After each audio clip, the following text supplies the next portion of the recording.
இது மகிமை நேரம்.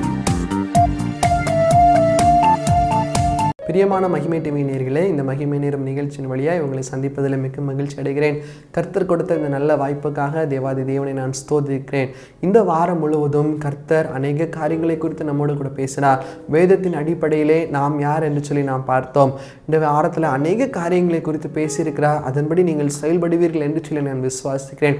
கடைசியாக கர்த்தர் நம்மோடு கூட பேசுகிற ஒரு வார்த்தை, நாம் யார் என்று சொன்னால் புளித்த மாவுக்கு நம்மை கர்த்தர் ஒப்புக்கிடுகிறார். அதற்கு என்ன புளித்த மாவு என்று சொன்னால் நமக்கு ஒரு கசப்பாக இருக்கும். புளித்த மாவுக்கு கர்த்தர் என்னை ஒப்பிடுகிறார். ஆம் பிரியமானவர்களே, புளித்த மாவுக்கு கர்த்தர் நம்மை ஒப்பிடுகிறார். மத்தேயு எழுதின சுவிசேஷம் 13வது அதிகாரம் 33வது வசனத்தை உங்களுக்காக நான் வாசிக்கிறேன். வேறொரு உவமையை அவர்களுக்கு சொன்னார். பரலோக ராஜ்யம் புளித்த மாவுக்கு ஒப்பாயிருக்கிறது. அதை ஒரு ஸ்திரீ எடுத்து முழுவதும் புளிக்கும் வரைக்கும் 3 படி மாவிலே அடக்கி வைத்தாள் என்று சொல்லப்பட்டிருக்கிறது. அப்போ பரலோக ராஜ்யத்தை கர்த்தர் புளித்த மாவுக்கு ஒப்பிடுகிறார். நம்ம எப்படி ஒப்பிடுகிறார்? பரலோக ராஜ்யத்திற்கு சுதந்திரவாளிகளாக இருக்கிற நாமும் புளித்த மாவுக்கு ஒப்பிடப்படுகிறோம். எப்படி என்றால் இந்த வசனத்தை நாம் தியானிப்போம். வேதாகமத்தில் மத்தேயு 6வது அதிகாரத்திலும் மார்க்கு 8வது அதிகாரத்திலும் லூக்கு 12வது அதிகாரத்திலையும் இந்த புளித்த மாவை குறித்து கர்த்தர் சொல்லிக் கொடுக்கிறார். இந்த புளித்த இதில் சொல்லப்பட்டிருக்கிற புளித்த மாவு என பரிசேயருடைய புளித்த மாவை குறித்து, சதுசேயருடைய புளித்த மாவை குறித்து நீங்கள் எச்சரிக்கையாயிருங்கள் என்று சொல்லி எல்லா இடங்களிலும் ஒரு நெகட்டிவ் கண்டெஸ்ட்டை தான் நம்ம பார்க்கிறோம். அவை எல்லாவற்றிலுமாக ஒரு எதிர்மறையான ஒரு கருத்தை தான் இந்த புளித்த மாவின் வழியாய் கர்த்தர் கற்றுக் கொடுக்கிறார். ஆனால் இந்த ஒரு இடத்தில் மாத்திரம்தான் பரலோக ராஜ்யம் புளித்த மாவுக்கு ஒப்பிடப்படுகிறது என்று சொல்லப்பட்டிருக்கிறது. இந்த ஒரு இடத்தில் மாத்திரம்தான் கர்த்தர் இதை நேராக ஒரு பாசிட்டிவான ஒரு கருத்தை இதிலிருந்து கர்த்தர் நமக்கு ஒப்பு கொடுக்கிறார். புளித்த மாவுக்கு என்ன தன்மை இருக்குமா பாருங்க. அநேக பெண்கள் இதை பார்த்து கொண்டிருப்பீர்கள். எல்லாருக்கும் தெரியும், தயிர் இருக்கிறது அப்படின்னா பாலில் நம்ம கொஞ்சோண்டு தயிர் சேர்க்கிறோம் அப்படின்னா அந்த பால் முழுவதுமாக அது தயிராக மாறும். அதே போல் மாவு இருக்கிறது, புளிக்காத மாவு இருக்குது. அந்த புளிக்காத மாவில் நாம் புளித்த மாவை சேர்க்கும் போது அது எப்படியாக மாறுகிறது? அந்த மாவு முழுவதுமாக அது அந்த புளிப்பு தன்மையை கொடுக்கிறது. கொஞ்சம் புளிக்காத மாவு, எந்த விதமான ருசியும் இல்லாமல் இருக்கிறதான ஒன்றுக்கும் பயன்படாத மாவு இருக்கும். அந்த மாவுல நாம் சற்று புளிப்பு தன்மை உடைய மாவை சேர்த்து நன்றாக கலக்குவார்கள். அப்போ அந்த மாவு கொஞ்ச நேரத்தில் எல்லா முழு மாவுமே புளித்த தன்மையுடையதாய் காணப்படும். இன்னைக்கு அதே போலதான் நாமும் பரலோக ராஜ்யத்தை சுதந்திரிக்க போகிற பிள்ளைகளாக இருக்கிற நாம் என்ன செய்ய வேண்டுமா? நம்மிடத்துல இந்த புளித்த மாவை நாம் நாம் ஞாபகப்படுத்த வேண்டும். இன்னைக்கு இந்த உலகத்திலே புளிக்காத மாவை போல எத்தனையோ பேர் இருக்கிறார்கள். பரலோக ராஜ்யத்திற்கு சுதந்திரவாளிகளாய் மாறாதபடிக்கு எத்தனையோ பேர் இருக்கிறார்கள். ஆனால் அவர்களை கர்த்தர் நம்மை கொண்டு சந்திக்க சித்தமாக இருக்கிறார். நாம் எப்படி கர்த்தருடைய பிள்ளைகளால் அவருடைய ஜபத்தில், அவருடைய வேத வாசிப்பில் நாம் வளருகிறோமோ அதே போல அவர்களும் வளர வேண்டும் என்று சொல்லி தான் நம்மை கர்த்தர் எதிர்பார்க்கிறார். இன்னைக்கு நீங்க வேலை செய்கிறவர்களா இருக்கலாம், உங்க குடும்பம், உங்க வீட்டை சுற்றிலும் அநேக வீடுகள் இருக்கலாம், ஒரு ஏரியால நீங்க வாழ்ந்து கொண்டிருக்கலாம், இல்ல உங்க படிக்கிற பிள்ளைகளா இருக்கலாம், கல்லூரியில படிக்கிறவர்களா இருக்கலாம், உங்க இடத்தை சுற்றிலும் அநேக மனிதர்கள் இருக்கிறார்கள். ஒரு கூட்டு சமுதாயமாய் அநேக பேரை சுற்றிலுமாக ஒரு என்வரான்மெண்ட்டுக்குள்ளாக நம்ம வாழ்ந்து கொண்டிருக்கிறோம். இன்னைக்கு கர்த்தர் நம்ம நம்மிடத்துல என்ன எதிர்பார்க்கிறார்? உனக்கு எல்லாம் தெரியுது, நீ என்ன பற்றி அறிந்திருக்கிற, ஆனா மற்றவர்களுக்கு நீ அறிந்திருக்கிறாயா? நம்மிடத்தில் உள்ள கெட்ட குணங்கள் மற்றவர்களுக்கு போவதை விட நம்மிடத்தில் உள்ள நல்ல குணங்கள் நாம் கூடியிருக்கிற அந்த இடத்திலும் எப்படி ஒரு படி புளித்த மாவு 3 படி புளித்த மாவையும் புளிக்காத மாவையும் புளித்ததாய் மாற்றுகிறதோ அதே போல நம்மிடத்திலே உள்ள நாம் அறிந்த அந்த இயேசு கிறிஸ்துவை மற்றவர்களுக்கு வெளிப்படுத்துகிறவர்களாய், மற்றவர்களுக்கு காண்பிக்கிறவர்களாய் நாம் மாற்றப்பட வேண்டும். இதை தான் எதிர்பார்க்கிறார் கர்த்தர். நான் மட்டும் பரலோக ராஜ்யத்திற்கு போகக்கூடாது, என்னோடு கூட இருக்கிற அனைவரும் பரலோக ராஜ்யத்திற்கு வர வேண்டும் என்கிறதான ஒரு எண்ணம் நமக்கு வேண்டும். 3 படி என்று சொன்னால் ஒரு அடையை சுடுவதற்கு 3 படி மாவு நமக்கு தேவைப்படுகிறது. இதை நாம் ஆதியாகம புஸ்தகத்தில் நாம் வாசிக்கிறோம். அதே தான் கர்த்தர் எதிர்பார்க்கிறார். ஒரு கூட்ட ஜனங்களை நாம் ரட்சிக்கப்படுவதற்கு ஆண்டவர் இன்னைக்கு 3ல் 1 பங்கு கிறிஸ்தவர்களா இருக்கிறாங்க. அந்த 1 பங்கை வைத்து மிச்சம் 3 பங்கையும் கர்த்தர் பரலோக ராஜ்யத்திற்கு சுதந்திரவாளிகளாய் மாற்றுவதற்கு சித்தமாக இருக்கிறார்.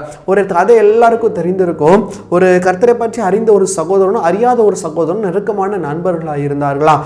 இந்த நண்பர்கள் என்ன செய்தார்கள்? ஒரு நாள் ஒரு பண்டிகை நேரத்தில் பைக்கில் செஞ்சு கொண்டு இருக்கிறப்போ ஒரு விபத்திற்குள்ளாகிறார்கள். இதில் கர்த்தரை பற்றி அறியாத அந்த சகோதரன் அவன் மரித்து போகிறான். இன்னொரு சகோதரனுக்கு ஒரு பயங்கரமான அடியில் அவன் ஆஸ்பத்திரியில் அனுமதிக்கப்பட்டிருக்கான். இப்போ இந்த சகோதரனுடைய ஆத்மா, கர்த்தரை பற்றி அறியாத ஒரு சகோதரனுடைய ஆத்மா பரலோக ராஜ்யத்திற்கு போகிறது. அப்போ அவன் ஆண்டவரை பார்க்கிறான். யார் என்று அவனுக்கு தெரியவில்லை, ஏனென்றால் மெய்யான தேவனை குறித்து அவன் அறியவில்லை.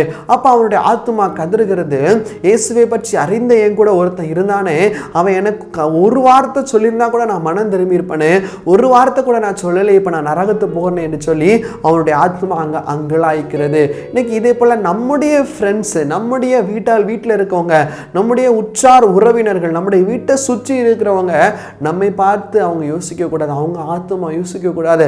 அந்த ஆத்மாவுக்கு நான் உத்தரவாதம் எடுக்கிறேன். ஆண்டவரே, அப்பா நீர் என்ன இந்த இடத்துல வைத்திருக்கிறீர், எங்க உள்ள நல்ல குணங்கள் அவங்களுக்குள்ளாக போகணும், எனக்குள்ளா இருக்கிற இயேசு கிறிஸ்து அவங்களுக்குள்ளாக போகணும் என்று சொல்லி ஒரு வைராக்கியத்தோடு கூட நாம் செயல்பட வேண்டும். வசனத்தில் ஆண்டவர் நமக்கு கட்டளையாய் கொடுத்திருக்கிறார், நீங்கள் உலகமெங்கும் போய் சகல சிருஷ்டிக்கும் சுவிசேஷத்தை அறிவியுங்கள். இன்னைக்கு இந்த கட்டளை நாம் பின்பற்றுகிறோமா? அப்போ இதுதான் புளித்த மாவுக்குரிய தன்மை.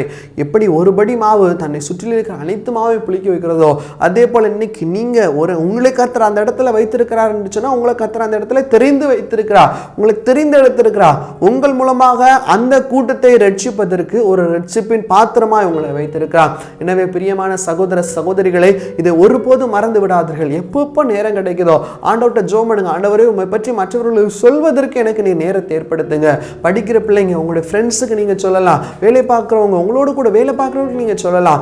இந்த சின்ன சின்ன சுவிசேஷம் எல்லாருடைய வாழ்க்கையில இருக்குமானால் இந்த சிறுதுளி பெருவளமாய் மாறும். இந்த குட்டி குட்டி ஒரு வார்த்தை நம்ம என்னைக்காவது சொல்லியிருப்போம், அவங்க அந்த கஷ்டத்தின் மத்தியில் இருக்கிறப்ப அந்த வார்த்தை அவங்களோட பேசும். அநேகர் இப்படிப்பட்ட சாட்சியின் வழியாக தான் இன்னைக்கு கிறிஸ்துவை ஏற்றுக்கொண்டிருக்கிறார்கள். நிறைய பேருடைய சாட்சியை நான் கேட்டிருக்கிறேன். எனவே பிரியமானவர்களே, நம்ம ஒரு வார்த்தை சொல்ல தயங்கக்கூடாது. நம்மிடத்தில் நாம் அறிந்த அந்த இயேசுவை என்னை சுற்றி இருக்கிறவர்கள் அறிந்து கொள்ள ஆண்டவரே நீர் என்னை பயன்படுத்தும் என்று சொல்லி நாம் கேட்போம். இப்படிப்பட்டவர்களாக நாம் மாறுவோம். இந்த வாரம் முழுவதுமாக 7 காரியங்களை குறித்து 7 விதமான தன்மைகளை உடையவர்கள் நாம் காணப்பட வேண்டும் என்று சொல்லி நாம் பார்த்தோம். ஒரு விஷயம் நான் உங்களுக்கு நினைப்பூட்டுகிறேன். நீங்கள் உலகத்திற்கு வெளிச்சமாக இருக்கிறோம், நாம் உலகத்திற்கு உப்பாக இருக்கிறோம். மூன்றாவதாக நாம் கர்த்தருடைய கரத்தில் இருக்கிற ஆடுகளாக இருக்கிறோம். அடுத்ததாக நாம் கர்த்தருடைய கரத்தில் கர்த்தருடைய செட்டைகளின் கீழாக இருக்கிற ஒரு கோழி குஞ்சை போல நாம் இருக்கிறோம். அடுத்ததாக நாம் பார்ப்போமானால் செடியுடன் இணைக்கப்பட்டிருக்கிற அந்த கொடியாக நாம் இருக்கிறோம். அடுத்ததாக நாம் களிமண், கர்த்தர் தன்னை வணைந்து கொள்கிறதான களிமண்ணாக இருக்கிறோம் என்று சொல்லி பார்த்தோம். கடைசியாக இன்றைக்கு கர்த்தருடைய சமூகத்தில் கர்த்தருடைய சுவிசேஷத்தை அவருடைய பரலோக ராஜ்யத்திற்கு ஆட்களை சேர்க்கிற புளித்த மாவாக நாம் இருக்கிறோம் என்று சொல்லி பார்த்திருக்கிறோம். பிரியமான சகோதர சகோதரிகளே, இதில் உங்களுடைய இருதயத்தில் வைத்து நீங்கள் தியானியுங்கள். ஆண்டவர் உங்களோடு கூட பேசின வார்த்தைகளை ஒருபோதும் மறந்து விடாதீர்கள். இந்த வார்த்தைகளை மனதில் வைத்து நீங்கள் எழுதி வைத்து, ஆண்டவரே நீர் என்னோடு பேசினீர், உமக்கு நன்றி என்று சொல்லி கர்த்தரை நாம் மகிமைப்படுத்துவோம். நாம் எல்லாரும் ஜெபிப்போம். எங்களை நேசிக்கிறதான எங்கள் இரக்கம் நிறைந்த பரலோக சுவாமி, உம்மை நோக்கி பார்க்கும்படியாய் நீர் எங்களுக்கு தந்த நல்ல கிருபைக்காக நன்றி ஆண்டவரே. இந்த நாளிலும் கூட சுவாமி அப்பா, நாங்கள் கேட்ட இந்த வார்த்தைகளை எங்கள் மனதில் பதிந்து வைங்க ஆண்டவரே. ராஜ்யத்தின் சுவிசேஷத்தை பிரசங்கிக்கிறவர்களாக நீர் எங்களை மாற்றுங்க அப்பா. ஆண்டவரே அப்பா, ஒருபடி மாவு தன்னோடு இருக்கிற அனைத்தையும் புளிக்க வைக்கிறது போல ஆண்டவரே, நாங்கள் அறிந்த இயேசு கிறிஸ்துவை மற்றவர்கள் எல்லாரும் அறிந்து கொள்ள ஆண்டவரே அந்த இடத்துல எங்களை வைத்திருக்கிறேன். உமக்கு நன்றி ஆண்டவரே. இன்னைக்கு இதை கேட்கிற சகோதர சகோதரிகள், வாலிப சகோதரிகள் ஆண்டவரே, உம்மை பற்றி உள்ள சுவிசேஷத்தை மற்றவர்களை அறிவிக்க நீர் கிருபை செய்யுங்கப்பா. ஆவியானவர் நீர் அப்படி செய்கிறதற்காக உமக்கு நன்றி செலுத்துகிறோம் சுவாமி. உமக்கே துதிகன மகிமை ஏறெடுக்கிறோம்ப்பா. பொறுப்படுங்கப்பா, வழி நடத்துங்கப்பா. இந்த வாரத்தில் நாங்கள் கேட்ட வார்த்தைகள் எல்லாம் உடைய சமூகத்தில் பிரீதியாக அமைய கிருபை செய்யுங்க. மீட்பராம் இயேசுவின் மூலம் ஜெபிக்கிறோம் எங்கள் ஜெபங்களும் நல்ல பிதாவே. ஆமேன், ஆமேன்.